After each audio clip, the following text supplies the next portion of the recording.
Hi, Anna. I think I figured out what went wrong here. I'm going to refer to Richard's video over here. Let's see. Extruding the neck. Go back to that. Okay, so I don't want to make this full screen here. That should do it. Okay.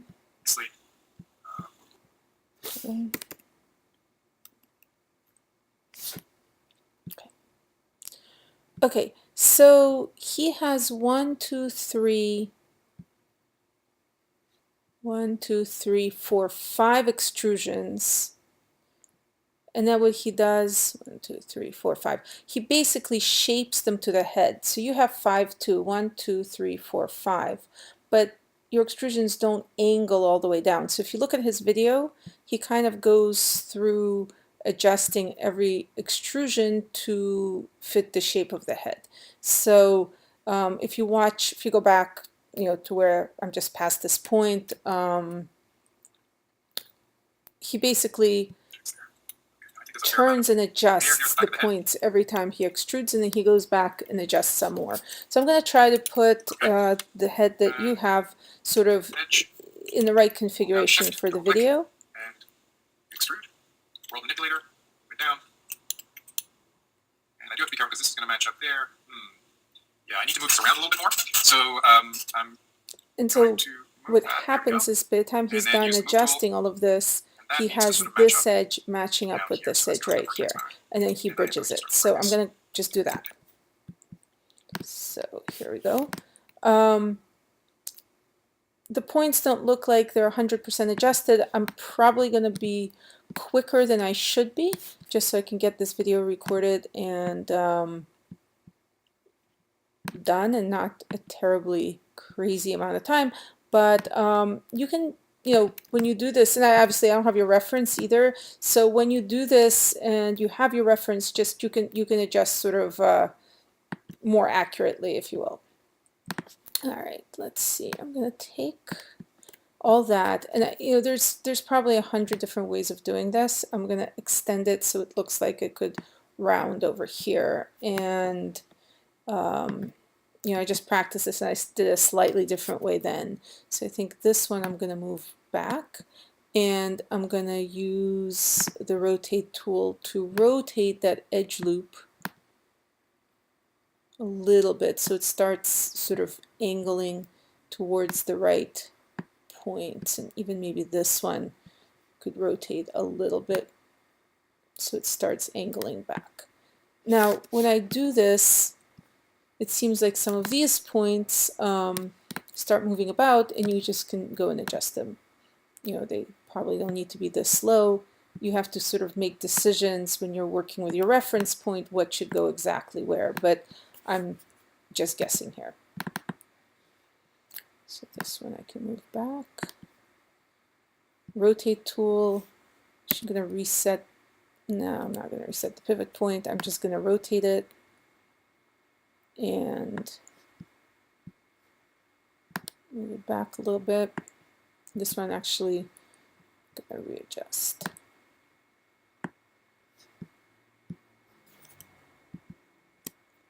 Both of them back a little bit. Now here, oops.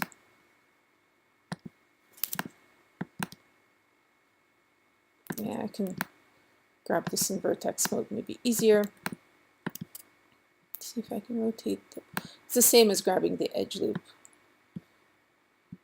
to grab all those points. And now what I really want to do is angle all this down so I can bring it down. And so it can be across from here eventually, but I kind of messed this up. So I'm going to have to go back and move these some more.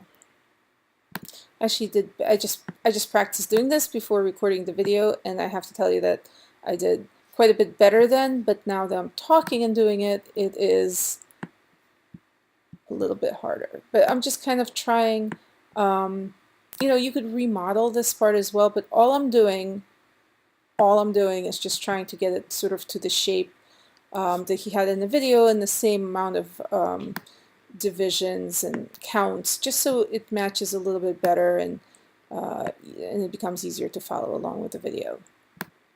So that's looking more like it. Also have to be careful that you don't move any of this out of plane. You're only moving in the two planes. You could do this in the side view, but right now it's looking okay. And in the back here, it looks like you could adjust a few points too, just to kind of even them out. Probably would be helpful later. And let's see. Maybe adjust this a little bit. Trying to keep the edge loops flowing without being jaggy. So sometimes you get something out of place and it doesn't flow as nicely as it could. I'm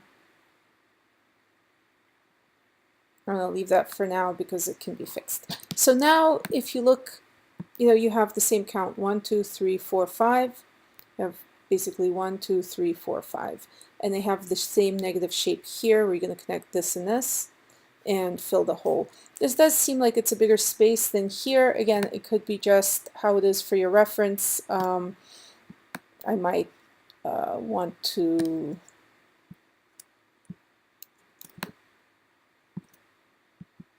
move maybe some, it's kind of complicated to do that. I was going to move some of these edges down, let's see, just to give a little bit more space. But that was the wrong decision. Maybe like that. Maybe like that.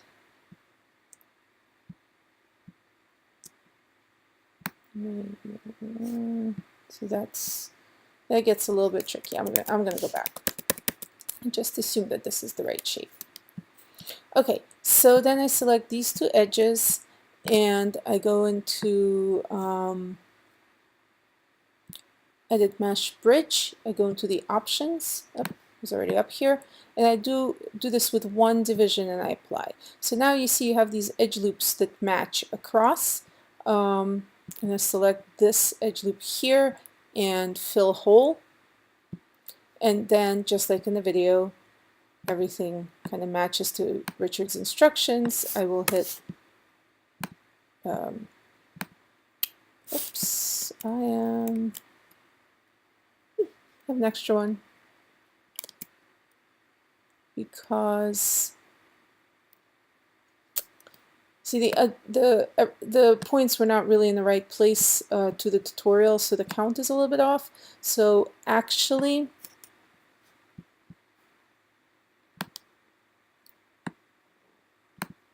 this point is supposed to match this point, and this point is supposed to be further back. So this creates the quad, and this creates the quad.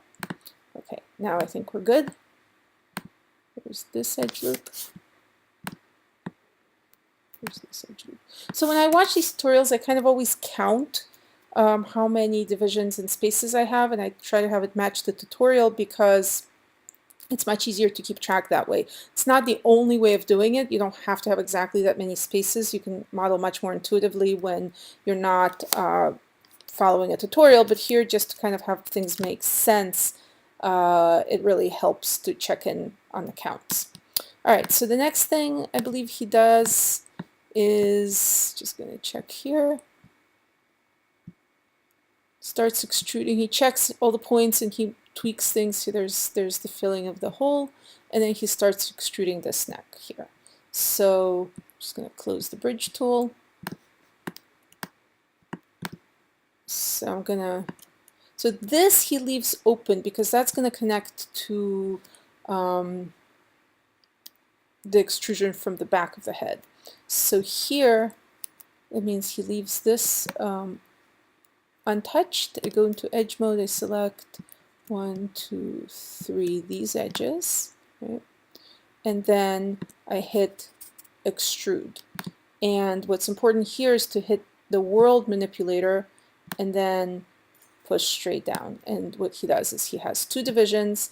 I feel like when Richard does this, he also already has a plan in his head for how many divisions and how they're going to connect. So what he's going to do is extrude from here, connect to here, and then connect to the next. So the next thing that happens is selects these. Going a little bit on memory here, so hopefully this is just about right. So yeah.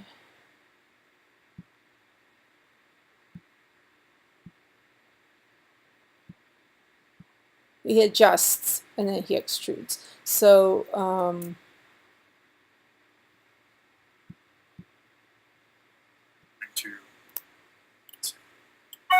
to world manipulator and bring it down. Okay, and here I'm going to again use my target. Well, go to vertex mode. Oops, again, wants to okay.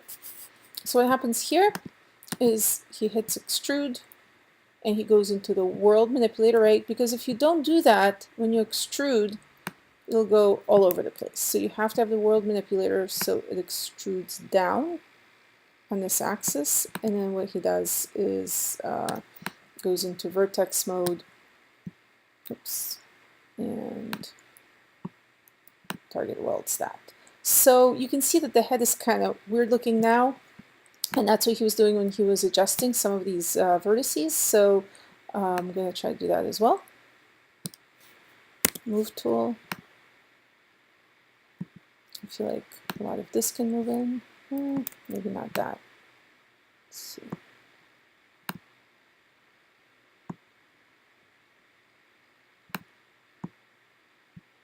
This might want to come out, actually. So I'm just kind of adjusting these points. This can come in a little bit.